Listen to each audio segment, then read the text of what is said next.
So I participated in two conferences in this past year. One was the NABT conference, which was in Indianapolis, Indiana, and then the AP annual conference in Seattle, Washington.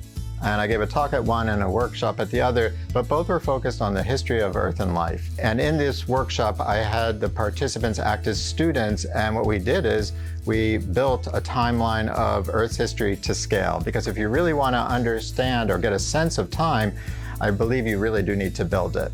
To me, this history of Earth and life is really one of the centrally important topics in biology, and yet it's often understudied or overlooked. For example, if I put a timeline right here with the formation of the Earth on this side and the present day here, and it's to scale, and I ask you to point to, for example, when life originated, or when did dinosaurs roam the earth, or when did the first modern humans evolve? Many of us might be hard-pressed to point to an actual spot. And when I ask my students, they really just can't do this. And yet, understanding how life unfolded on Earth is really central to our understanding of life itself. There's also a really important lesson for all of us today that comes out of this kind of exercise. As you know, humans have been around for such a short amount of time compared to the vast sweep of Earth's history. It's a blink of an eye, snap of a finger, and yet we've had an outsized impact on this planet. Getting students to